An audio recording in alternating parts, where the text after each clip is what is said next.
What is going on, everybody? Welcome back to the channel. I hope you all are having a fantastic day. I'm having a lot of fun in the shop here. We are getting started on some steering on the FJ40 Land Cruiser. So as you guys know, we have the IFS Toyota pickup box on this thing, which really, to turn a set of 40-inch tires is probably not going to be strong enough. It'll probably end up breaking the shaft inside if we don't do something else to help this out. So what I got is a hydro assist setup that we got to plumb into the system. We got to weld a bunch of brackets onto the axle, and we need to completely take the steering box apart to tap it for 2 extra lines that go to the ram on the axle. So we're going to tackle all that today. I am so excited. Let's get started. First thing we're going to do is we're going to pull the steering box right there. We're going to pull that off the frame. We are going to get it on the bench. We got to strip this thing all the way down. Like I said, when we drill into it, we don't want a bunch of metal shavings inside of it. So we got to pull the input shaft, the sector shaft, basically strip the entire thing apart, and then we'll go ahead, drill it, tap it, get our fittings in, and then we got to completely clean this thing, give it a paint job, make it look a little better, and then we can start on the ram install. So let's jump right into this. Let's get this steering box on the table and get to work.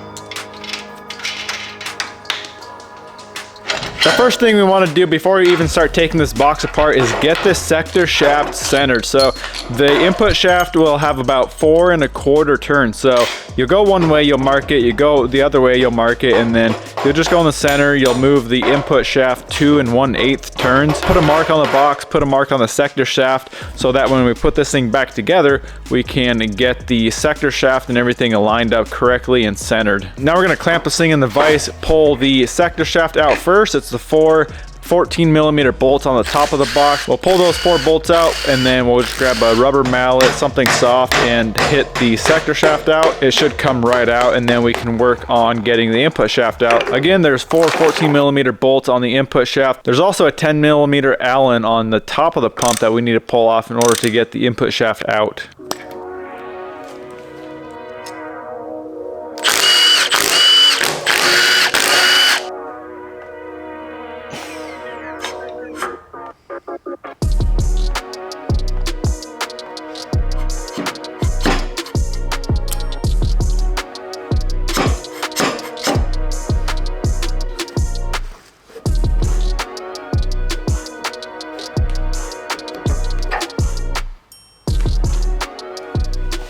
Well, we got this all apart. All that should be really left in this box is there's 2 bearings for that sector shaft down in there. So we got to make sure we don't fill up those full of metal. One thing I forgot to mention that's very important, I've never had these apart, but if you let this kind of spin off, you see that worm gear there. If you let this spin off, I guess there's a bunch of little ball bearings in there that I'm not really sure if you can get it back together. I mean, you might be able to, but we're not going to chance it. We want to kind of hold everything together as you pull this out of the box. So we got to, I'm going to get this out, get it cleaned up. We're going to shove some rags in here, and we're going to drill and tap a hole right here for one of the lines, and then the other one goes, a lot of people go right in the middle of that O in the Toyota. That taps kind of right down in that relief. If you can see, there's a relief down there. And then on this side, I think it's the pressure side, there's a main galley right here. You can see that runs straight down here. We're gonna tap right into this flat spot. So what you can do is just get like a string and tie a string across the middle of that galley,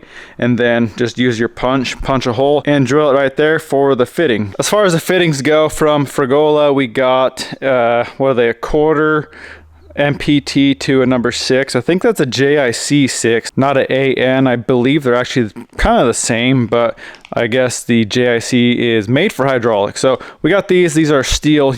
I wouldn't use aluminum. I got a coated steel. So we're going to, like I said, drill and tap for 1/4 MPT, and we'll get both of these fittings in.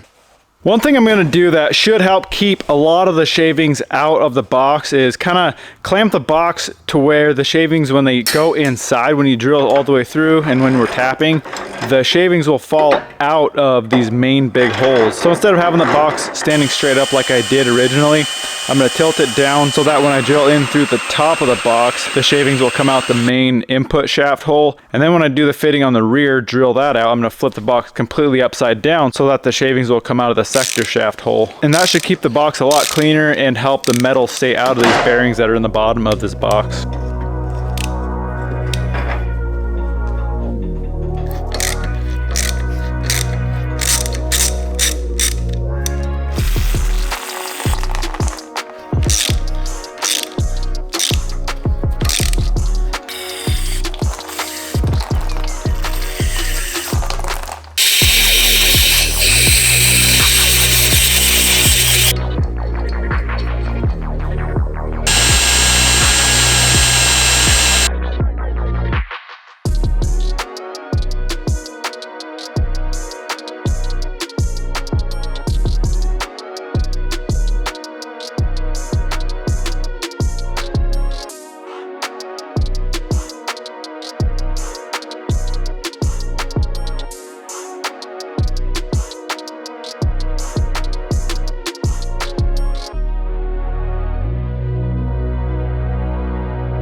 All right, we are back together. Steering box is good. We got our fittings in. Everything should be good to go on there. Also, real quick, I use the Steal It paint. I've had so many people recommend that stuff, and it's so expensive. It's like 30 or 35 bucks a can. But I have tried it on a few things, and I honestly love it. It dries super hard, and it's a weld through paint, so you can weld right on top of it. I've tried it. It works better than any other weld through primer. This is what I have, some gray as well. That's all that Steal It. And I mean, you can't even scratch it. Usually a spray paint, you can scratch it off. This stuff with very minimal prep, not even really any prep at all on that frame, I can't scratch it off. It's actually seems to be a really durable paint. I'm actually really liking it. But either way, we got to get to work on mounting this ram. So this ram, they send you these tabs. I'm going to use one side for the tie rod. I got this big tie rod clamp. This thing is from Rough Stuffs, but what I'm going to do is basically just weld those tabs onto this clamp here so that we have a nice solid double shear clamp. A lot of these clamps just are a single shear or just a bolt. You can see the threads in that. I don't trust that. I want a double shear. So we're going to weld that on just like that. And then this mount is going to be too close to the axle just because I did space my tie rod out. You can see there's quite a bit of room here. So I'm going to have to make a new mount. Originally, I was going to mount it onto my diff cover just because that's a solid 3/8 plate, but I don't like the sound of mounting it on there, which is going back and forth, back and forth. I feel like eventually it'll loosen bolts. It could shear bolts. I really doubt it, but I don't want to have to deal with that. So I'm going to mount it on this side. But the problem is that full lock this way, the ram gets really close to the cover here. So I'm going to have to move this mount farther back, kind of right past this track bar mount. So I'm gonna have to make my own mount bracket for that, which is not a big deal. We can always, I mean, we got the table here, we can design something up and do that. And then we got all of our fittings and everything for the lines. We got lines here. I also did pick up in my big stack of parts over there, we got a cooler and a filter. Obviously we can't do that yet just because we don't have any of the front end on. So basically we're going to get the ram mounted on the axle, and then I also have a new steering shaft that should be here today. I do have the U-joints for both sides and then a new shaft for that. So we're going to get that tackled. We'll get the steering box back on and get the ram mounted up. Oh, and one other thing I decided I want to do is I picked up these grub screws. These are basically an Allen with a point on them. You can see right there. So what I'm going to do is probably just take 2 of those on either side of here and thread those in. I'll thread into this. That way we can run these down into, and it'll kind of bite. I know these shouldn't move at all, but this will just help it kind of bite into the tie rod so that we don't get any movement in this clamp.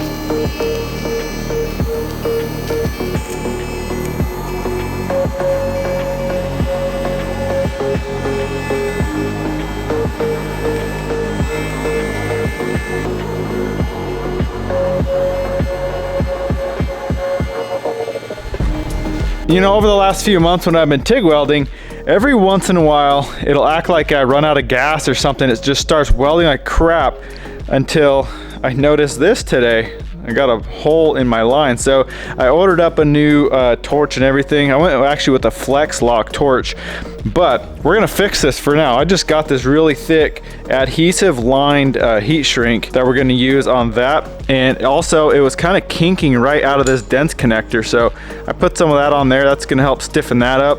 So just a little, I thought that was kind of funny. I turned the gas way up to see because I wasn't really getting any gas flow out of the torch until I heard that. And well, that's the problem I've been having forever now.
Well guys, while I was waiting for paint to dry, I kind of started messing around with the wiring, just kind of digging into some of this wiring and figuring out what I need, what I don't need, and I started kind of stripping some of the harness out until I decided that this harness is being so old, I think it's just really gonna pay off to just replace the entire thing with a painless harness. So I ended up buying a painless harness for the entire chassis, and then for the engine stuff we do have the LS harness for that. So we are going to be covered with brand new wiring for the entire chassis. The harness I got was a 21 circuit, so it's got everything from brake lights, tail lights, interior lights, wipers, fuel pump trigger wires, fan trigger wires, got everything in a nice little harness with a nice little relay box and fuse box. It's gonna be so much easier than trying to patch this together. Now, what that has to do with steering is I decided I'm gonna scrap the factory steering column in here just because the blinker switch is broken, the steering wheel's broken. I'd have to put some money and time into this one. I decided with that painless harness, it is already set up for a GM column, basically all the connectors for the blinkers and hazards and everything. It's already wired into that painless harness, so it's going to be so much easier to just swap to a GM style tilt column. This column here isn't tilt, so we're going to gain tilt, we're going to gain blinkers, hazards, everything on the column, and it's going to be a lot easier to wire it. So I'm going to stop right here. That shaft that we just spent like an hour or more on getting ready for our U-joint to weld on, I guess we don't need anymore, but it's going to be so much better having that GM column. So that's the game plan. That's about all we have to do for steering right now until we get that. So that, I guess, will conclude this video. We got basically everything set up. We still got to run lines and everything, but I'm going to wait. Obviously, I'm going to wait till we get the axle and everything in the truck. That way we can plumb our lines. So I guess we got to wrap this one up here since we don't have much else to do on the steering. Well, I really hope you guys enjoyed this video. Why don't you go smash that thumbs up button, comment, subscribe. We'll catch you in the next one.